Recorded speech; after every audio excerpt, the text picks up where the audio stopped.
Greetings to everyone who will take the precious time and listen to this interview. This time, to my great joy, I have the honor of hosting Mirabai, an outstanding scholar, teacher, and practitioner of this ancient art and spiritual science called Jyotiṣa. As I like to say, for me, he is the world runner-up, right behind his Jyotisha guru, Pandit Sanjay Rath. I definitely consider him one of my great inspirations and a source of great wisdom. And I could say that I have been learning from him actually indirectly for some years now. Adesh, Pranam, Namaskar, welcome, the one and only Visti Larsen. Adesh, namaskaram. Thank you for that lovely introduction, Mirabai. And here is looking forward to giving you some good answers, because that's what you've been seeking, right? Of course. I mean, we're all seeking. That's why we're on either a spiritual path or Jyotish path, or I like to think they're combined.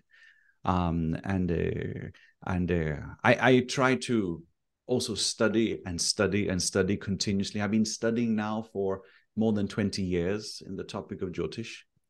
I started in 20 years ago. I feel like very old. I was actually, I started Western astrology before my 20s. Yes. Right. And right as soon as I started that, I was studying all the metaphysical that was around it that I could. I met Sanjay Rath, my Guruji, whom I've been studying formally from. I met him in person in 2002. Yes.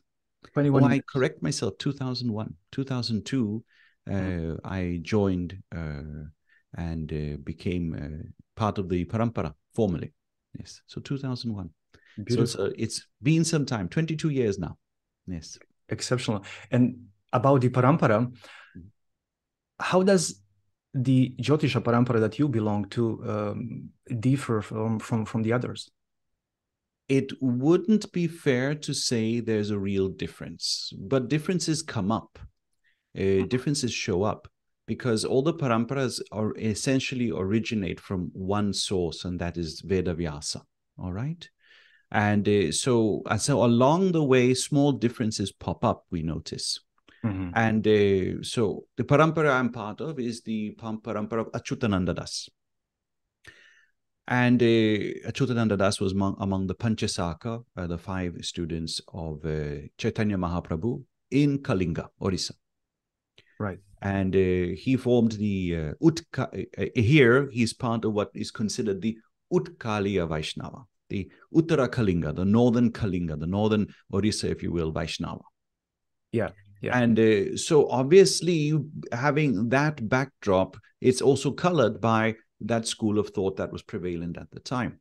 And the Jyotish aspects of it initially may seem very different from other very well-known schools, or I don't want to say schools, but well-known approaches to Jyotish. It shows differences. For example, we are known prominently for focusing a lot on Arudas. Arudapadas. Right. And but it would be a misnomer to say that that is our sole focus when we are reading charts. That's just what is seen outwardly. In the public, we are known for, these are the Jaimini people. All right. They are doing Rashi Drishti, they are using Rashi Dashas, they are using Arudapadas, and then we get that reputation. But inside the Parampara, we're doing a lot of other things as well. A lot of other things. Beautiful. And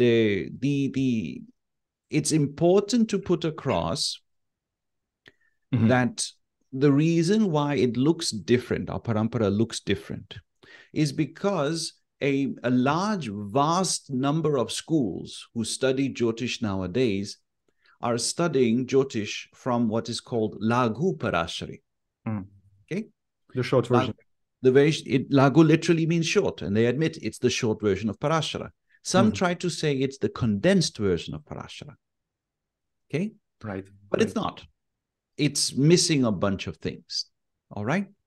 And that Lagu Parashari, they consider the entire Jyotish Shastra. They say that is Parashara. Okay? Some have brought up the hypothesis that the Brihat Parashara, the big Parashara, Brihat, the complete, which today is not complete. There are 99 chapters, and there's I think, 96 chapters is one thought process. Some say 96 and 99. There's supposed to be 100. My guru says there are 108. Okay. But a statement given and with a reference to a shloka says 100. At least that's what we have on writing. Okay. Yeah. So that some people state that, some topics are added to that which are not from Parashara. Some people say that. And it is true. There are select chapters today in our Brihat Parashara Hora Shastra which are not part of the original Brihat Parashara Hora Shastra. And that is admitted. They admit it. The authors who have added those chapters. Correct. But nobody has admitted that those chapters belong to Rashi Drishti, Charadasha, Arudapadas. Nobody has said that.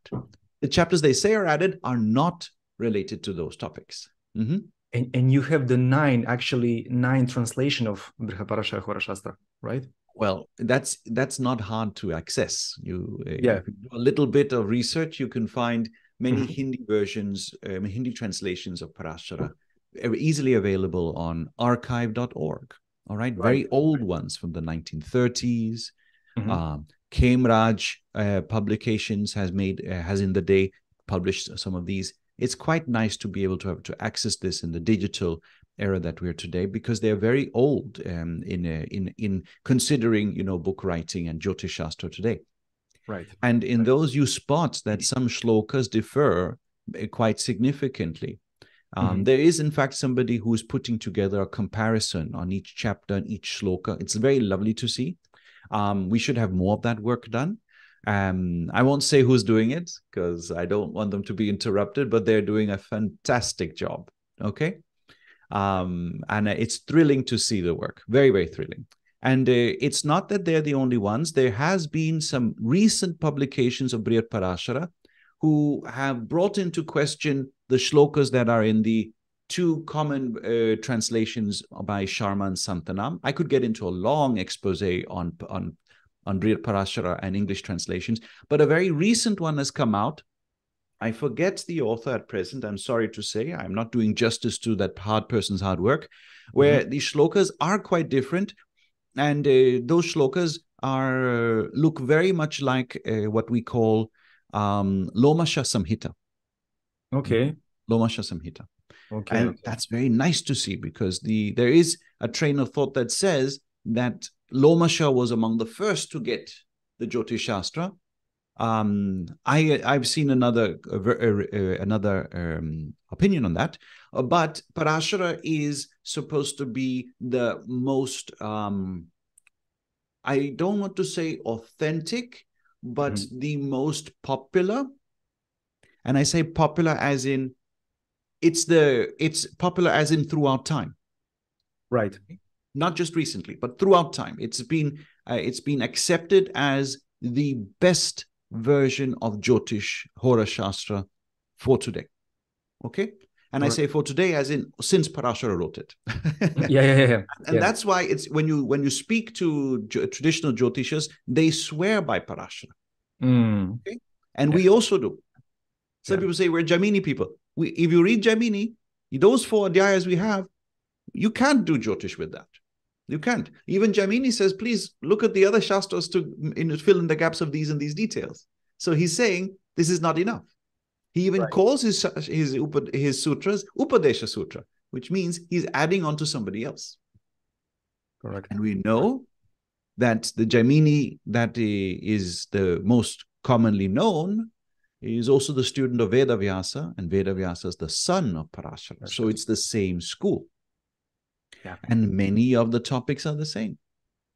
In Jaimini Sutras, I think there are 2 or 3 shlokas on Arudas, on calculations of Arudas. Yeah. And Parashara has 5 on calculations.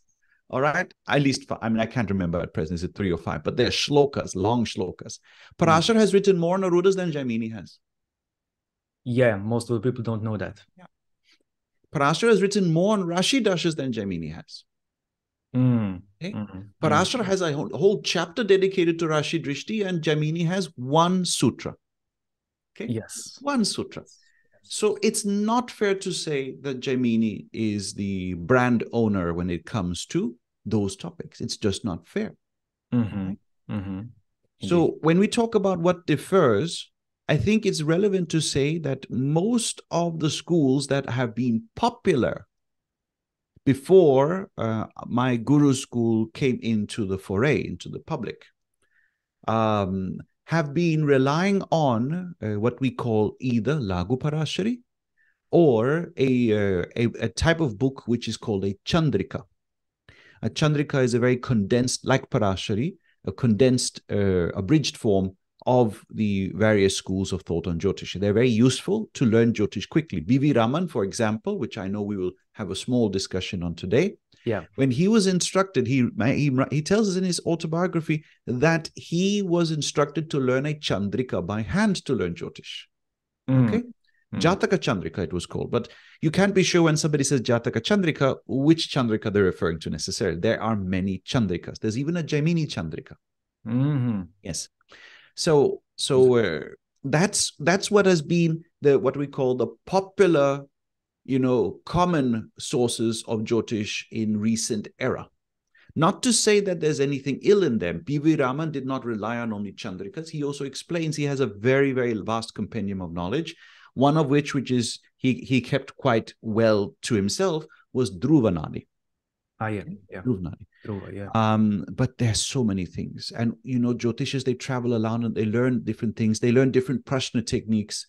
Like one village doesn't rely on the chart to decide the gender of newborns. They'll use the name of the mother.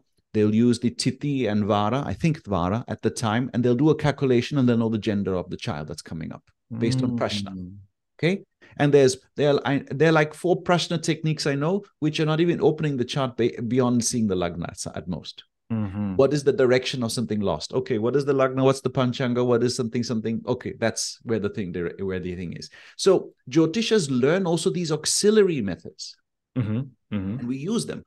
And they are spread out throughout India, and they are not restricted to a parampara. Okay, right. What we do know, so when I start talking about schools of Jyotish, I don't like to talk about schools which have been relying on Chandrikas. Okay? I like to talk about the schools who have come to such prominence that they were advising the Raj. All right? Raj Jyotish Paramparas are big and huge, usually quite secretive. And the schools that were most prominent in that in that realm, there were throughout India, but those who have survived the passing of time best are in Karnataka. Not first in Karnataka, but Karnataka is one among them. Okay, the Mysore school has been very powerful for long because of Krishna Rajvadiya. All right. Yeah. More prominently, I like to think of the Bhattacharya school in Bengal, which is today still very secretive, as I understand. We don't hear much from them. Then there is the Orissa school, which has come to prominence now, which I am part of. And the Andhra school is also there. All right. Now, you'll notice none of them are in North India. Yeah, East and South, like East and South. And that is not because the North Indians were not capable. In fact, my Guruji's parampara originates from Northwest India, from Somnath, from Gujarat. Yeah. But had traveled on account of the wars and battles and skirmishes and invasions all the way to the east. So in other words, in the furthest away from the west, the strongest schools have stayed well kept. The Karnataka school, I have some, question marks about because of they have very good schools, but I have some question marks about how they have been kept. But that's only because of my study of them, all right? Not because of their abilities and skills. Right. And the Kerala school you're also familiar with, I'm sure, the Kerala Prashna, very, very powerful schools. The problem has been that the North schools, the North Indian schools, have been dissipated by battle and skirmishes. They are alive today, thank goodness. And there is a very, very secret school that is coming from what we would call there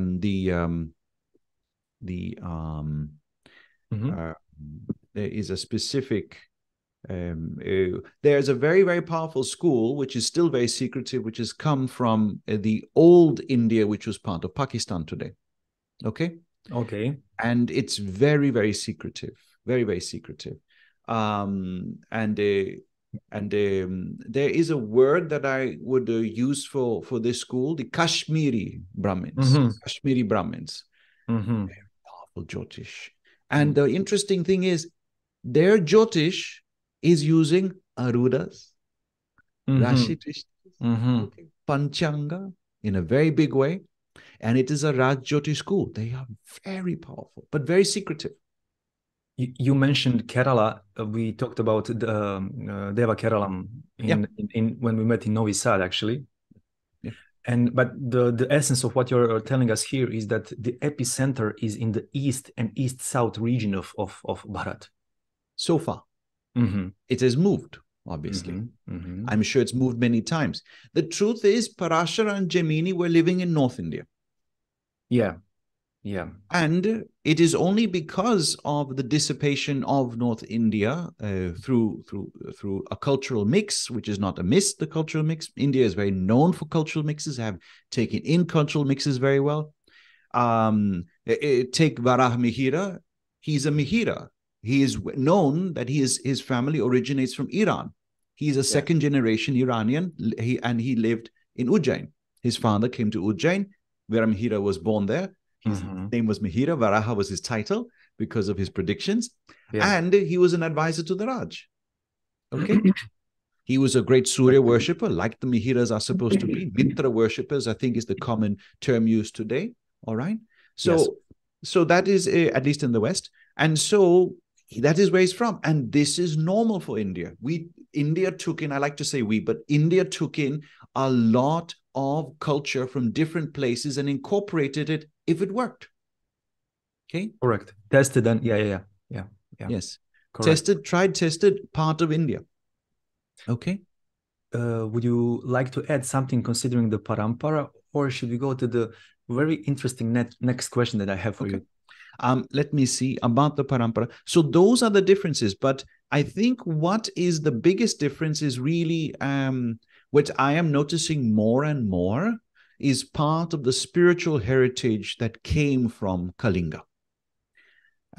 People don't notice this at first, but I can speak of it because I've become more and more exposed to it.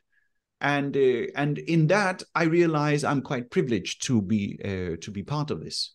And that is our tradition arose because of, firstly, a bit of a revolution of spiritual thought in Orissa.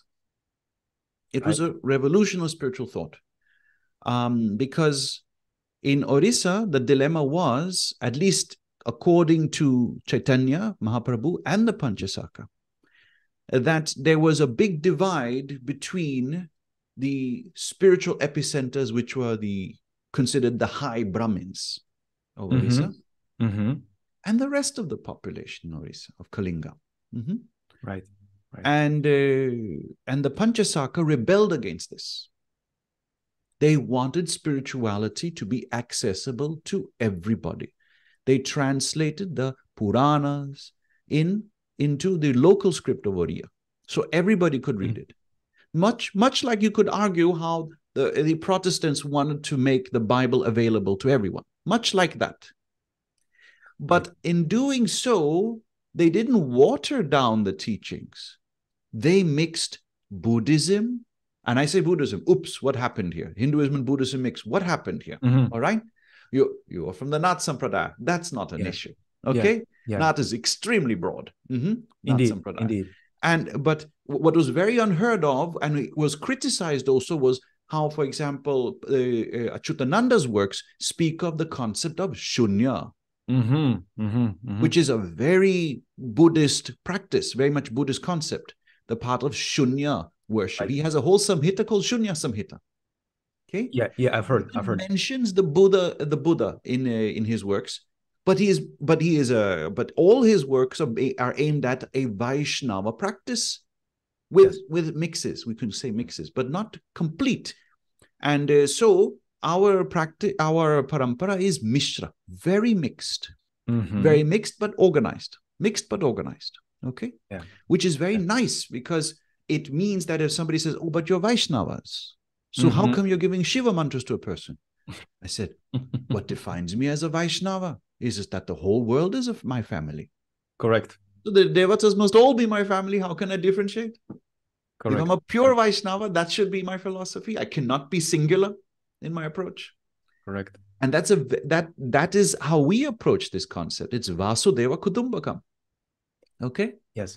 So if Shiva is the brother of Lakshmi, I must include him in the worship.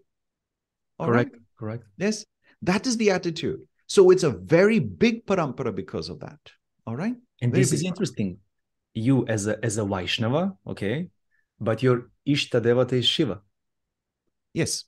And yes, that happens in a parampara. So I can now this is not something we go around speaking much about. But for example, Kashinath Rat, my Guruji's uncle who taught him, his main Gurudev, the main teacher, he which is not amiss for Vaishnavas, has his main focus on Gayatri.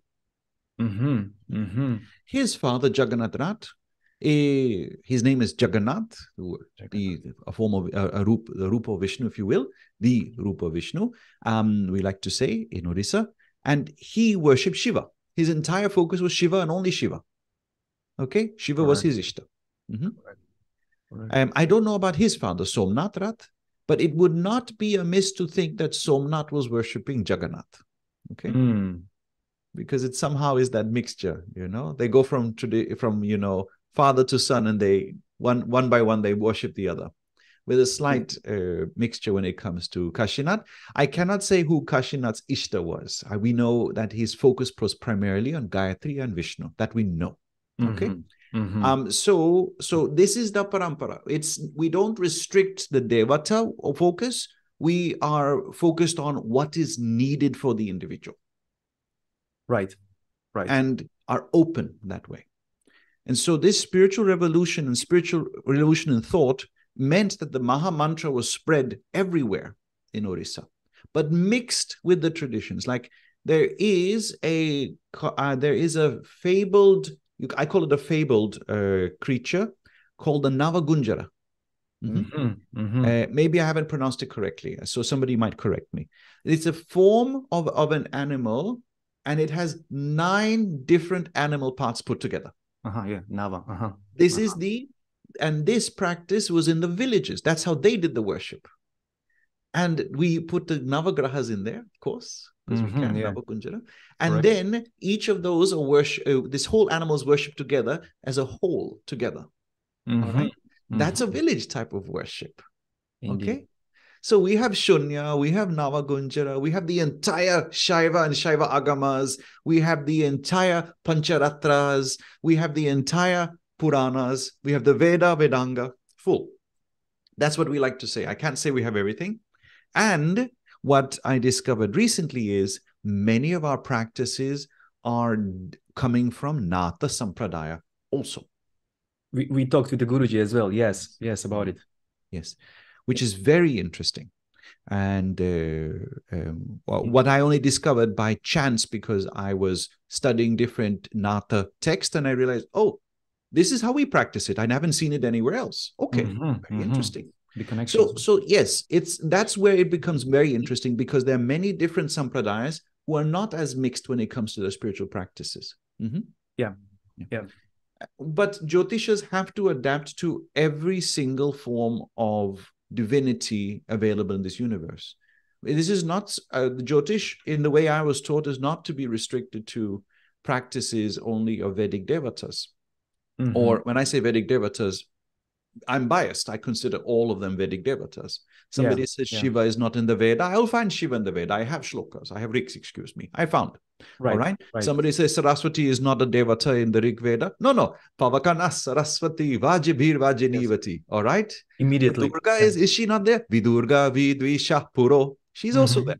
So, and if you study far enough, you will find all of them are mentioned in there, but the nomenclature about the categorization of the devatas are only going to what we call the Digpala in Swargaloka, as if we need the Digpala and Swargaloka to be a bridge to the higher lokas. Something interesting about the Rig Veda. I should not speak like that because I'm not an expert, but this is observation. And a very good one. And so I'm spoiled. I consider all of the devatas of India Vedic devatas. So when we say Vedic, for us, Vedic is very broad, not just those considered in the Rig Veda or other four Vedas, other three Vedas. But I was going to try and put across here, we as Jyotisha should be able to adapt to other cultures and religions. Because Jyotish is going to still stay in the sky. Yes. And we'll use the same principles to read the charts. And then when it comes to remedy time, that's when we have to adapt. Okay? Indeed. So having an intelligent approach, but the essence of what you're telling us here is, and I knew that, for years now, you're coming from the very rich background, considering the tradition that you belong to. Very rich, very open, but as you said, a very well structured. I like to think that, yes. I haven't been exposed to much to others to comment on that, to other tradition style of teaching these topics. So I can only say the way I was taught is very structured. Correct. But for example, the way we are taught is you need to know exactly what this yoga needs as a remedy. And we are extremely specific because we know how each and every single form of divinity applies to the chart. Right. Each and every form. Oh, for this, I will use Shiva among the Ashtamurti. Oh, for this, I will use Shiva among the Jyotirlinga. Oh, for this, I need specifically a form that is related to removing the problems of poor experiences. Okay? So we have so many Linga Rupa, Jyoti Rupa, Ashtamurti. There's somewhat a mix of Atma Linga and Ashtamurti, but actually they're different. Then I said Jyotirlinga as well. And so we are having so many just within Shaiva. And somebody says, oh, you mean Bhairava? Oh, no, we have a different list for Bhairava. For Bhairava, yeah. Yes. Yeah. And there's a whole new, Bhairava, now we're opening that door. A whole different purpose there. So that's just Shiva. Okay, imagine what we do with the different rupas of Vishnu, different rupas of Devi, Navadurga, Ashtalakshmi, Dashamahavidya, Saptamatrika, Shadmatrika. We go for it. We have all of them in there. All right. Ganesha, different rupas of Ganesha, which one for different purposes in the chart. We are very detailed. A reason for this, the reason we need to be taught this is because when we go to another religion and the person says, I worship Allah. And we go, okay, now what do we do? Okay, 99 names of Allah. Let's see what's the difference between each of them. Okay, which one applies to the chart here? So we also have a way of choosing which forms of Allah to worship. Names of Allah. It's the same Allah, but different names. Yes. Okay? No, there's only one Allah. So why do you have 99 names? Because you need different names for different purposes. That's why. Yes. And they admit different names are for different purposes. Fantastic. Same Allah. We have the same approach to Bhagwan. Bhagwan is one. There are different forms and names to reach that same Bhagwan. Yes. The ways to approach Christianity is the same. Saint worship, angel worship. And that's not uncommon. William Lilly. Yeah, the Christian astrology, yeah. Master Astrology William Lilly. We should use his correct title, right, to say. He was titled by the English Crown. British Crown, and he has written a book, Christian Astrology. He has given which graha is which of the angels to worship. So this was known, yes, in the astrology renaissance of Europe. Many people don't know there was an astrology renaissance of Europe. All right, a beautiful time. So I think I've answered that question, I think. Yes. You answered beautifully.